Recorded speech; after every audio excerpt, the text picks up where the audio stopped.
안녕하세요. 장갑청년입니다. 아, 나도 먹방이나 해볼까? 야, 너도 먹방이나 해. 그거 뭐 어렵냐? 그냥 먹는 건데. 네, 오늘은 먹방에 대한 이야기를 해보겠습니다. 유튜브를 하고 싶고 무슨 컨텐츠를 해야 할지 모를 때 가장 쉽게 생각하는 컨텐츠는 바로 먹방입니다. 하루에도 수백 개의 먹방 영상이 유튜브에 올라오고 새로운 먹방 유튜버들이 수십 명씩 생기고 있습니다. 바로 이런 생각들 때문이죠. 그냥 먹기만 하면 되는 거 아닌가? 그거 뭐 어렵나? 과연 먹방이 정말 쉬울까요? 물론 정말 그냥 먹는 것만 찍어서 올린다면 아주 쉽겠죠.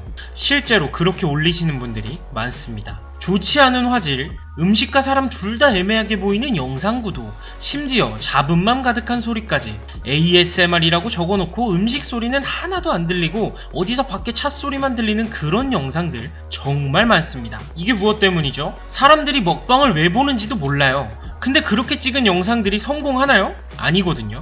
이런 분들 보통 먹방 왜 찍냐고 물어보면 쉬워 보여서 한다 하거든요. 그리고 대부분 사람들이 먹방을 왜 보는지 몰라요. 이렇게 먹방 유튜버가 되신 분들은 한 달 정도 후에 보면 온데간데 없이 사라져 있죠. 조회수도 구독자도 늘지 않았고 어쩌다 달린 댓글은 악플, 현타 와서 그냥 그만둬 버립니다. 먹방이 얼마나 어려운 컨텐츠인지 먹방을 제대로 준비해본 사람들만 알 수 있죠. 유튜버를 진지하게 생각하고 그 컨텐츠가 먹방이신 분들이라면 내가 혹시 이런 사람은 아닌지 고려해 보셔야 합니다.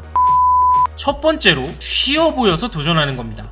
먹방이 그냥 먹는 것만 찍어서 올리는 것이라고 생각을 한다면 큰 오산이죠. 실제로 많은 대형 먹방 유튜버 분들이 계시지만 대부분 초창기 먹방이라는 콘텐츠를 자리 잡으며 얻은 팬층이 있기 때문에 가능한 겁니다. 새로 그렇게 하는 사람들은 정말 어려워요.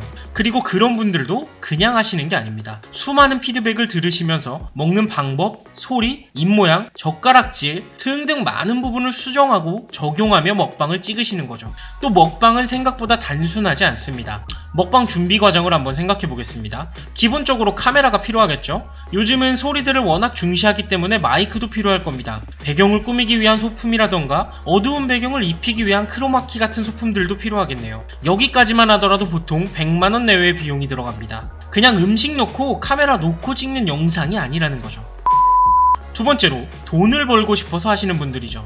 물론 대부분 유튜브를 시작하시고 수익을 생각하지 않을 수는 없죠. 근데 먹방으로 돈을 벌고 싶으신 분들은 특히 생각해 두셔야 할 부분이 있죠. 100만원 정도의 비용으로 장비들을 세팅하고 영상을 찍는데 맨날 라면만 끓여 먹는다고 생각해 보겠습니다.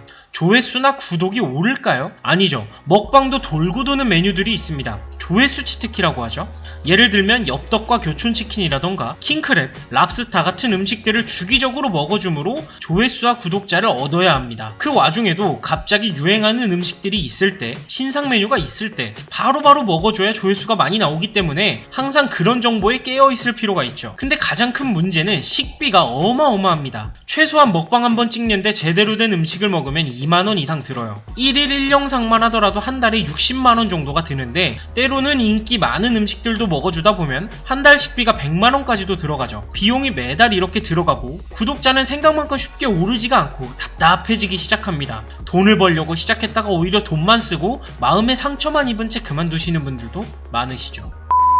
세 번째는 자존심이 강하신 분들입니다. 보통 본인이 자존심이 얼마나 강한지는 스스로 알고 있습니다. 평소 다른 사람의 조언이나 이야기를 쉽게 받아들이지 못하는 분들이시라면 먹방을 안 하는 게 좋습니다. 수많은 컨텐츠 중 정말 많고 많은 피드백이 오는 게 바로 먹방입니다. 쩝쩝댄다, 젓가락질 마음에 안 든다, 입을 크게 벌리고 씹지 마라, 맛없게 먹는다, 손은 씻고 먹는 거냐, 장갑 껴라 등등. 유독 먹방은 이것저것 불편해하는 사람들이 유독 많습니다. 그냥 나는 내 자체를 좋아하는 사람들이 좋아 라고 생각하시는 분들도 있지만 대부분 피드백 한두 개 정도 이상은 받아들입니다. 발전하는 모습이 있어야 구독자가 늘죠. 근데 자존심 강한 분들은 이런 피드백 못 참죠. 화만 납니다. 마음에 안 들면 전부 차단시켜버리고 이런 분들 결국 금방 현타 오고 질려서 그만두기 마련입니다. 마지막으로 먹방을 하지 말아야 할 사람은 바로 사람들이 왜 먹방을 보는지 모르는 사람입니다. 이에 대한 이야기는 다음 영상에서 먹방 유튜버로 성공하는 방법에 대한 이야기와 함께 얘기해 보도록 하겠습니다. 영상이 마음에 드시고 다음 영상이 궁금하시다면 구독, 좋아요, 댓글, 알림 설정 부탁드립니다. 감사합니다. 장갑청년이었습니다.